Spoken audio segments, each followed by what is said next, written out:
ही कथा म्हणजे मी पूर्वी सांगितलेल्या एका कथेचा उत्तरार्ध आहे.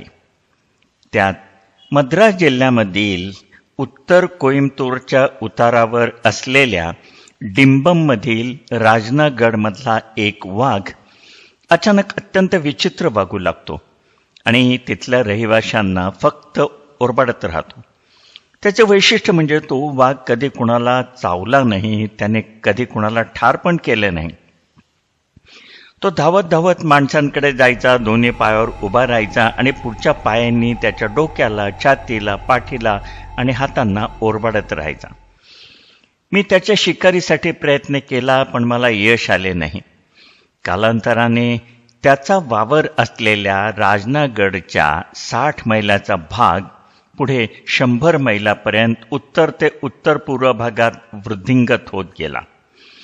पेगापाल्याम वसाहतीमधला एक मुलगा या वाघाने मारला. हा त्याच्या नंतरच्या अनेक बळीमधला पहिला बळी ठरला. नंतरच्या ज्या बळींचे अवशेष मिळाले त्यांच्या अंगावर ओरबाडल्याच्या अनेक खुणा होत्या. बाकी त्याने जिथला भाग खाल्ला होता तो भाग वगळता दाताच्या अशा खुणा कुठेच मिळाल्या नाहीत. एका केसमध्ये 2-3 माणसे रस्त्याने जात होती, त्यांच्यावर वाघाने हल्ला केला म्हणून 2 माणसे झाडावर चढून बसली आणि त्यांनी त्या वाघाला त्याच्या सहकार्याला ओरबाडताना बघितले होते. ओरबाडून त्याला पंजाच्या फटक्याने ठार मारले. मग तो त्या बळीला घेऊन जंगलात गेला होता. नंतर आम्हाला वाघाने खाऊन सोडलेल्या त्याच्या अवशेषाचा अभ्यास करताना त्याने अगदी भरपूर खाल्लेले आढळले. त्याच्या दातामध्ये किंवा जबड्यामध्ये मात्र काही दोष असायची शक्यता तिथे अजिबात वाटली नव्हती. पण त्याच्या या नखे मारण्याच्या, ओरबाडण्याच्या आणि पंजाच्या फटक्याने ठार करायच्या पद्धतीवरून खात्री झाली होती की हाच तो राजनागडचा वाघ होय. माझ्या मुलाने डोनाल्डने या वाघाला मारायचे 2 अयशस्वी प्रयत्न पेगापाल्याम, लोकांहल्ली व बैलूरच्या मध्ये जो भाग आहे आणि जिथे मी रामपुरमचा वाघ मारला होता तिथे केले होते. डोनाल्ड बसला तिथे केलवर तो वाघ परत आलाच नाही आणि त्यानंतर मी आणि डोनाल्ड तिकडच्या हालचालीवर लक्ष ठेवून होतो. मनुष्यबळी उत्तर कोइंबतूरच्या जिल्ह्यातील कोलेगल तालुक्याच्या उत्तर पूर्वेला तसेच कावेरी नदीच्या दक्षिणेला पसरलेल्या भागात जातच राहिले. तशात 2 अत्यंत महत्वाच्या बातम्या माझ्या कानावर आल्या. एक स्त्री आपली गुरे घेऊन चरायला गेली असताना एका वाघाने तिला नेले होते. तिचे अवशेष नंतर कधीच सापडले नाही. मात्र वाघाने तिच्याबरोबर असलेल्या एकाही गुराला स्पर्श केला नव्हता. दुसरी अशीच बातमी होती. एक माणूस गुरे वळत असताना त्याच्यावर वाघाने हल्ला केला. त्याने त्याला नखे मारून ओरबाडून जखमी केले पण ठार मारले नाही. हे घडले सालेम जिल्ह्यातील कावेरी नदीच्या पलीकडे असलेल्या अलंबडी वसाहतीमधील पट्टीत. पट्टी म्हणजे शासनाने परवाना देऊन गुराख्यांना त्यांची गुरे दिवस रात्र चरण्यासाठी दिलेली विशिष्ट जागा होय. दिवसा या पट्टीच्या कोणत्याही दिशेने 3 मैल अलीकडे 3 मैल पलीकडे गुरे चारायला घेऊन जाऊ शकतात. हा जो मिळालेला परवाना असतो तो केवळ 6 महिन्याकरता वैध असतो आणि त्याची किंमत प्रत्येक गुराला 4 आणे याप्रमाणे असते. हा गुराखी आपल्या गुरांच्या मधोमध उभा होता, गुरे चारत होता. इतक्यात त्याला दिसले चरणारी गुरे पार करीत एक वाघ त्याच्या दिशेने झपाट्याने येत होता. तो जोरात ओरडला. त्यावेळी वाघ मागच्या 2 पायावर उभा राहिला आणि त्याने पुढच्या पंजांनी त्याला नखे मारली, बोचकारली. तितक्यात त्याच्या कळपात असलेल्या 5 रेड्यांनी, या रेड्यांची ती तशी पद्धतच असते आणि ते नेहमी जीवावर उदार होऊन वाघावर हल्ला करतात. त्या रेड्यांनी एकत्रपणे त्या वाघावर चाल केली. वाघाने शेपूट घातली व तो जसा आला होता तसाच पळून गेला. जखमी अवस्थेत तो गुराखी परत वस्तीत गेला. तिथे बाकीच्या लोकांनी त्याला मदत केली. अलंबाडीला घडलेल्या या घटनेला तिथे जवळपास वस्ती आणि रहदारी असल्याने बऱ्यापैकी प्रसिद्धी मिळाली. तरीही ही बातमी आमच्यापर्यंत पोचेपर्यंत 1 महिना निघून गेला होता आणि ही जी त्या वाघाची हल्ला करायची पद्धत होती ती एखाद्या बिबळ्यासारखी वाटत होती. संधी आणि मनात येताच तो हल्ला करीत असे. बहुधा इतर वेळेस तो इतर छोट्या छोट्या जंगली जनावरांना मारून आपले पोट भरीत असावा. आम्ही जवळजवळ या भागाबद्दल विसरतच चाललो होतो की अचानक 2 माणसे मारण्याच्या 2 घटना लागोपाठ बेजा हाहाही नावाचे विचित्र नाव असलेल्या वसाहतीत घडल्या. पहिल्या बळीचं शरीर कधी मिळालंच नाही. दुसऱ्याचं अर्धवट खाल्लेलं शरीर मिळालं तर त्या शरीरावर, तोंडावर, छातीवर नखाने गंभीररित्या बोचकारले होते. आता माझी आणि डोनाल्डची खात्री झाली की हाच तो पेगेपाल्यांचा वाघ, ज्याला आम्ही राजनागड याचा ओरबाडणारा वाघ म्हणून ओळखत होतो. बेजा हाहाही कोल्लेगल तालुक्यात समुद्रसपाटीपासून 300 फूट उंचीवर पुन्नाची मलाई किंवा पुन्नाची बेट्टा नावाच्या एका डोंगराच्या टोकावर वसले आहे. आता इथून पुढची कथा ही डोनाल्डने मला सांगितली, कारण डोनाल्डनेच या वाघाची शिकार केली आणि त्याने जी सांगितली ती जशीच्या तशी मी तुम्हाला सांगत आहे. 2 नरबळीच्या घटना कानावर पडताच मी 2दा माझ्या हातावर तुरी देऊन वाचलेल्या या वाघाला त्याला सोडायचं नाही असे नक्की ठरवले. त्याच्या 2 विचित्र सवयीमुळे मला बुचकळ्यात पाडले होते. एक तर तो दाताचा वापर न करता केवळ नख्यांनी बोचकारून आणि पंजाच्या फटक्याने ठार करायचा, आणि दुसरी पुन्हा घेतलेल्या बळीवर तो परत कधीच येत नसे. मी 2दा त्याचा अनुभव घेतला होता. गाठीला आवश्यक पैसे घेऊन माझ्या जुन्या बहुगुणी गाडीतून पहाटे 5 वाजता मी निघालो. रस्त्यात मी पेन्नाग्रामला डॅडचा एक जुना मित्र रंगा, हा रंगा एक जुना जाणता शिकारी होता, याला बरोबर घेण्यासाठी एक हॉल्ट घेतला. रंगाला घेतले. हा रंगा, याला मी कधीच नोकर मानले नाही. तो आमच्या परिवारासाठी एक सदस्यच होता. तिथून पुढे एक हमरस्ता पकडून चिनार नदीच्या काठावर असलेल्या मुत्तूर गावात डॅडचा अजून एक अनुभवी शिकारी मित्र बैरा याला घेण्यासाठी वळालो. बैरा पुजारी होता, पण जंगल कोळून प्यायलेला होता आणि रंगापेक्षा तो नेहमीच जास्त उपयुक्त ठरला होता. बैराला घेऊन आम्ही पुन्हा पेनेग्रामला आलो. तिथून 10 मैलावर कावेरी नदीच्या तीरावर असलेल्या होगेनेकालकडे निघालो. इथल्या बऱ्याच धबधब्यांना धार्मिक महत्त्व आलेले आहे. इथं एक नामचीन शिकारी राहत असे. एका हत्तीला विना परवाना मारल्याबद्दल तो गोत्यात आला होता. आता तो स्वर्गवासी आहे. होगेनेकालहून 1 मैलावर एक उटाई मलाई नावाचे गाव आहे आणि तिथे डॅडने एक छोटेसे घर घेऊन ठेवले आहे. ते जेव्हा इथे शिकारीसाठी येत तेव्हा ते इथेच राहत. यावेळी माझी कार मी त्या घरापाशी उभी केली आणि तिथून आम्ही चालत 9 मैलाचा टप्पा पार करून तिघांनी, मी, रंगा आणि बैरा, ओझ्याची समान वाटणी करून घेतली व बेजा हाहाईला जायला निघालो. तिथून उत्तर पश्चिमेकडे 3 मैल चालत गेल्यावर आम्हाला फेरीबोटीने नदी पार करून अलंबडीच्या पट्टीमध्ये जायचे होते. अलंबडी इथे 1 महिन्यापूर्वी वाघाने एका माणसाला ओरबाडले होते.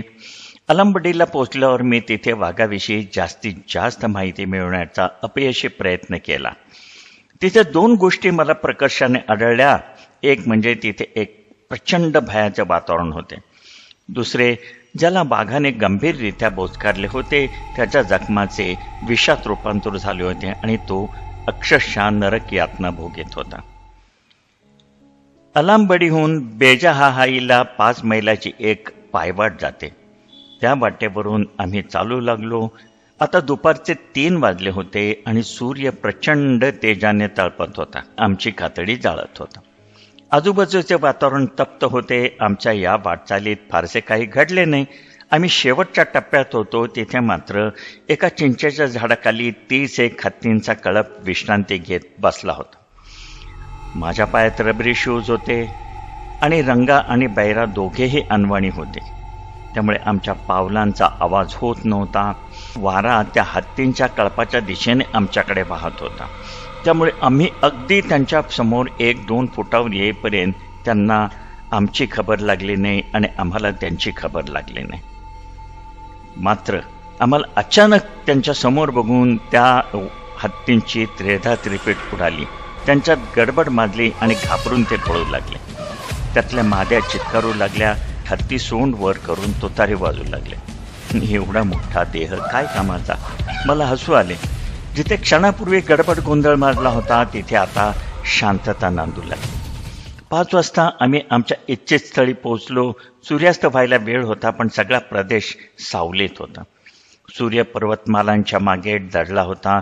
पुण्याची मलाईचे उंच शिखर आमच्यापासून 1 मैलावर होते. बेजाहा ही जंगलामधल्या इतर वस्त्याप्रमाणेच होते. 10-12 झोपड्या तिथे होत्या, ज्याच्यावर गवताचे छप्पर होते आणि काटेरी वेलीच्या भिंती होत्या. त्याला बांबूने बांधले होते. त्यातल्या त्यात काही घरे बरी म्हणावी अशा मातीच्या 3 फुटाच्या भिंती होत्या आणि त्याच्यावर शेणाने सारवले होते. प्रत्येक घराच्या मागच्या बाजूला बांबूंचे कुंपण टाकले होते आणि गोठे तयार केले होते. कुंपणाच्या आजूबाजूला वाघ किंवा बिबळ्यांना दूर ठेवण्यासाठी काटेरी जोडपे टाकली होती. आमच्या तिथे आगमन होताच 2-3 डझन अंगावर फक्त लंगोट असलेले पुरुष आणि छातीवर कोणतेही वस्त्र नसलेल्या स्त्रिया आणि पोटं वाढलेली मुले बाहेर आली. 1-2 पुरुषांनी आम्हाला अगदी नर्वसपणे सलाम केला. आम्ही वस्तीच्या मध्यभागी आल्यावर थांबलो. त्यांच्याकडून जर माहिती हवी असेल तर प्रथम त्यांच्याशी सलोखा निर्माण करायला हवा होता आणि या कामासाठी मला बैरा योग्य वाटला. रंगात थोडा तापट वृत्तीचा होता. तो या लोकांना किसपटाप्रमाणे वागवत असे आणि कुणालाही ए माकडा, ए डुकरा अशी हाक मारत असे. माझा तर प्रश्नच नव्हता. माझ्याशी भाषेचा प्रॉब्लेम तर होताच, पण माझ्याशी बोलताना त्यांना भीती वाटली असती. त्यामुळे बैरा सर्वार्थाने या गोष्टीसाठी योग्य होता. मी त्याला त्यांच्याशी संधान बांधायसाठी पुढे केले. मी बैराला माझ्याबद्दल त्या लोकांना सांगायला सांगितले आणि त्याने जे सांगितले ते ऐकून माझा मीच मोहरून गेलो. तो म्हणाला, दोराई एक मोठे शिकारी आहे. आजतागायत त्यांनी शेकडो वाघ, बिबळे, हत्ती आणि इतर प्राण्यांची शिकार केली आहे आणि तुमचे संकट जाणून तुमच्यासाठी ते शेकडो मैलावरून तुमची सुटका करायला इथे आले आहेत आणि त्या मोबदल्यात त्यांची अपेक्षा काय? तर तुमच्याकडे जेवढी माहिती आहे ती त्यांना देऊन आपण त्यांच्या उपकाराची परतफेड करू शकतो. त्याने इतरही अनावश्यक बडबड केली, पण त्याचा परिणाम मात्र अत्यंत योग्य झाला. त्यांच्या सर्वांच्या गंभीर चेहऱ्यावर हास्य उमलले. मी थोडे मोडके तोडके हिंदी आणि तामिळ बोलू शकत होतो. आता माझ्यासमोर अधिकाधिक तामिळ बोलणारे होते, त्यामुळे मी पुढे सरसावलो. जितक्या सहज आणि सोप्या भाषेत त्यांना सांगता येईल की मी तुमची अडचण दूर करायला आलोय, तुम्हाला भयमुक्त करायला आलोय आणि हे सगळं करायला मला तुमची निरपेक्ष मदत लागणार आहे. त्यांना माझे बोलणे अत्यंत भावले. पाश्चिमात्य लोकांप्रमाणे इथले लोक टाळ्या वाजवून त्याचे अनुमोदन देत नाहीत, पण ते छान हसतात. आणि त्या दिवशी बेजाहाईचे लोक निखळ आणि मनापासून हसले. अशा प्रकारे त्यांचा विश्वास संपादन केल्यावर मी त्यांना काही प्रश्न विचारले, जसे कुणी त्या वाघाला बघितले आहे का, बघितले असल्यास त्याच्यात इतर वाघापेक्षा वेगळे काय जाणवते, त्याच्या काही खास सवयी आहेत का, तो साधारण कुठे राहतो, कुठे सापडू शकेल. त्यांनी उत्तर दिली, पण ते इतके निसंग आणि चमत्कारिक होते की मला वाटायला लागले की तिथे बरेच वाघ वावरत असावेत किंवा मग मला खुश करण्यासाठी ते काहीतरी जुळवून सांगत असावे. त्यांच्या मते ते एक भले मोठे जनावर होते. त्याचे डोके 2 फूट चौरस आहे आणि लांबी 12 फूट आहे. काही स्त्रियांनी सांगितले त्यांनी गावाबाहेर त्याला बघितले आहे आणि तो वाघ नसून वाघिणे. ते काहीही असो, एका बाबतीत त्यांचे एकमत झाले की मी या वाघापर्यंत पोचू शकणार नाही, कारण त्याला दैवी शक्ती प्राप्त आहे आणि ती शक्तीच त्याला प्रत्येक बळीकडे त्या बळीने केलेल्या पापाचे प्रायश्चित्त देण्यासाठी स्वतः घेऊन जाते. या गदारोळात माझे लक्ष एका मध्यमवयीन व्यक्तीकडे गेले. तो आत्तापर्यंत तोंड न उघडता शांतपणे बसला होता, पण त्याच्या चेहऱ्यावर एक मिश्किल हास्य होते. मला वाटले त्याला तामिळ समजत नसेल, म्हणून मी बैराला त्याच्याशी बोलायला सांगितले, पण तो स्वतःच उठून बोलू लागला. तो म्हणाला, दोराई, मला तुम्ही बोललेले हे सगळे समजते, आजूबाजूला असलेली ही जी खोटारडी माणसं आहेत ती बोलायची बंद झाली की मी तुमच्याशी बोलणार होतो. त्याच्या या बोलण्याने बाकीच्या लोकांची वाचा बंद झाली. सगळीकडे शांतता पसरली. मग सगळी सूत्रे स्वतःकडे घेऊन तो अधिकारवाणीने पण नाट्यमय पद्धतीने बोलू लागला, दोराई, हा वाघ, वाघीण वगैरे काही नाही, तो वाघच आहे. 3 दिवसापूर्वी मी घोरपड पकडायला एका झाडावर चढलो असताना तो अचानक जंगलातून तिथे आला आणि झाडाखाली मी खाली उतरायची वाट पाहत बसून राहिला. मी वरून आरडाओरडा केला, काही फांद्या त्याच्याकडे भिरकावले व त्याला घाबरवायचा प्रयत्न केला, पण तो जागचा हलला नाही.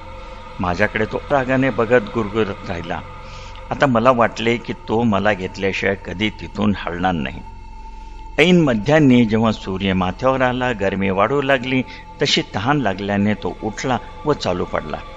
मला वाटले त्याची ती युक्ती असावी. मी खाली उतरावे म्हणून तो जवळपास कुठेतरी लपून बसला असावा. तरीसुद्धा मी 2-3 तास तिथे बसून राहिलो.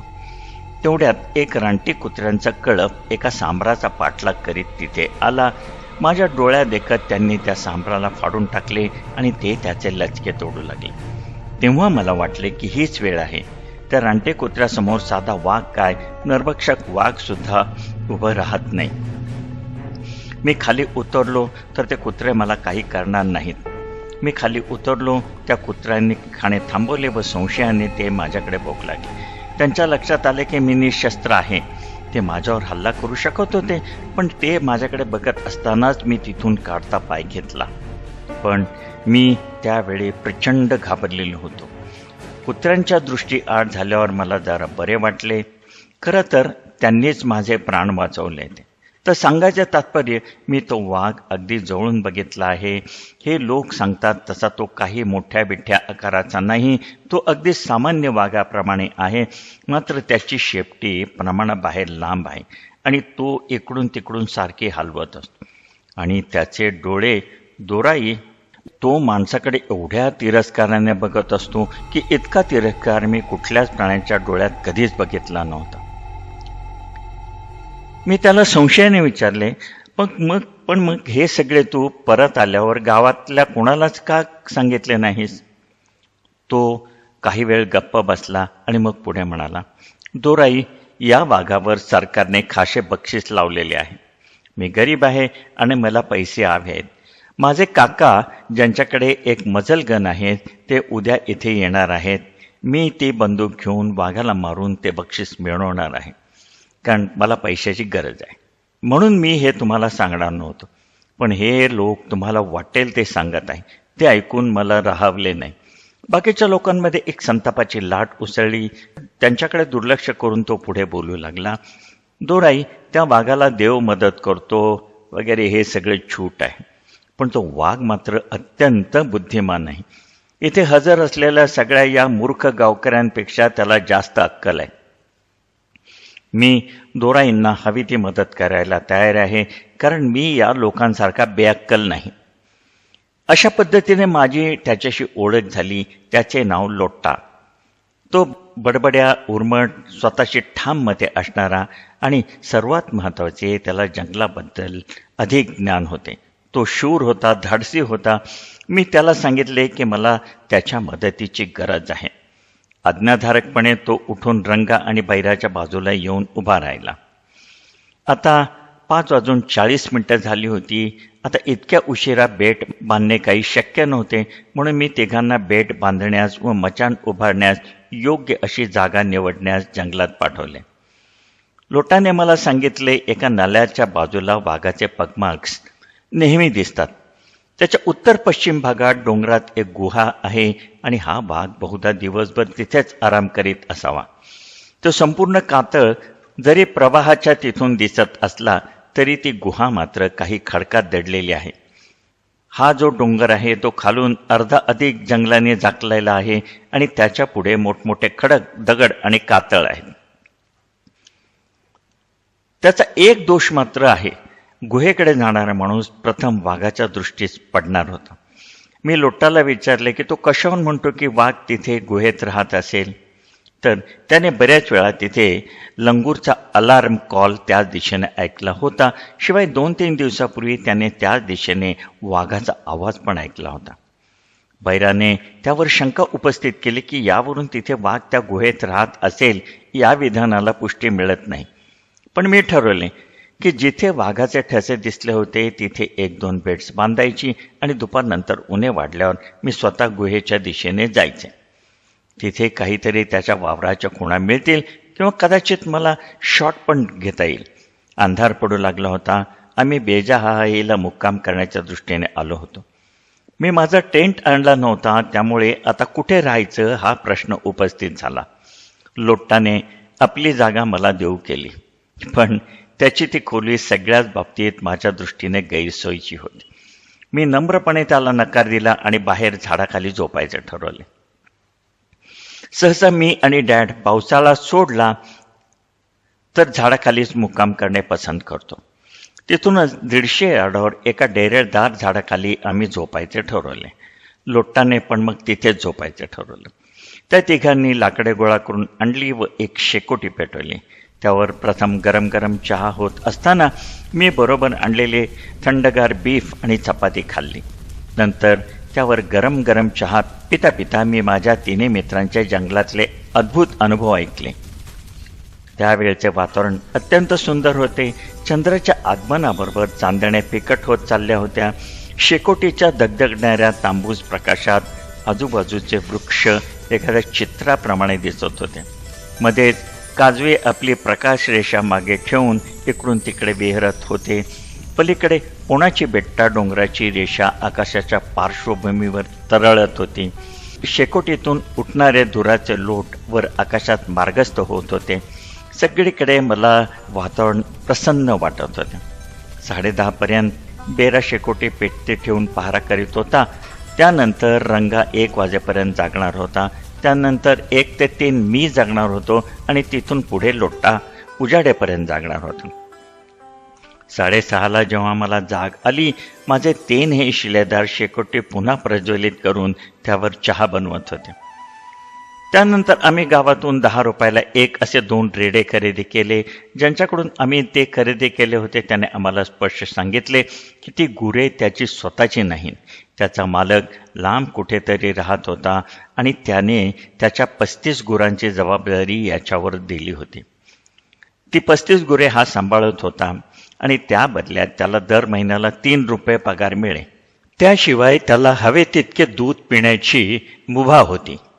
त्यामुळे मला एक जनावर 20 रुपयात 1-2 रात्री पुरते देणे त्याला परवडणारे होते. त्याने अजून एक गोष्ट स्पष्ट केली की त्यातले एखादे जनावर जरी मारले गेले तरी प्रत्येक जनावराचे 100 रुपये मी त्याला द्यायचे. त्याने मला भाड्याने जनावर दिले होते याची वाच्यता कुठेही करायची नाही. जर मारले गेले तर तो मालकाला सांगणं होता की वाघाने त्याला खाल्ले. अशा पद्धतीने त्याची 5 बोटे साजूक तुपात होती. बेट घेऊन आम्ही बेजाहाईला पोहोचलो. डोंगराकडे नजर टाकता लोटाने सांगितलेले वर्णन मला आठवले. डोंगराचा खालचा भाग खरंच जंगलाने वेढलेला होता. त्यापुढे मात्र उघड्या बोडक्या पत्थरांनी, छोट्या मोठ्या खडकांनी आणि काटेरी झोडपांनी भरलेला होता. तिथे शेजारी एक चिंचेचे झाड 15 फुटावर मचाण बांधण्यासाठी आणि खाली बेट बांधण्यासाठी अत्यंत योग्य होते. त्या वाटेवर मध्यावर रेड्याला बांधून तिने माणसे मचाण बांधायच्या कामाला लागली. तिघेही या कामाला सरावलेले असल्यामुळे मला त्यांना काहीही सांगायची गरज पडली नाही. 1.25 तासात मचाण बांधले गेले. 20 यार्डावरून सुद्धा ते दिसत नव्हते. तिथून पुढे अर्धा मैलावर लोटा आम्हाला प्रवाहाकडे घेऊन गेला. प्रवाह ओलांडून पलीकडे गेल्यावर आम्हाला तिथे वाघाचे फ्रेश पगमार्क्स दिसले. ते सगळे डोंगरावरून तो उतरल्याचे दिसत होते. तिथूनच काही यार्डावर अजून एक सुयोग्य झाड, दुसरे मचाण बांधावयास मिळाले. पुढच्या 1.5 तासात ते काम सुद्धा बेमालूमपणे पार पडले. त्याच्या पुढचे काम ठरलेले होते. वर गुहेच्या दिशेने जायचे, गुहा शोधायची. आता बेट्स तर बांधले होते आणि आता वाघाने त्याची शिकार करण्यापर्यंत वाट पाहण्याव्यतिरिक्त आमच्या हातात काहीच नव्हते.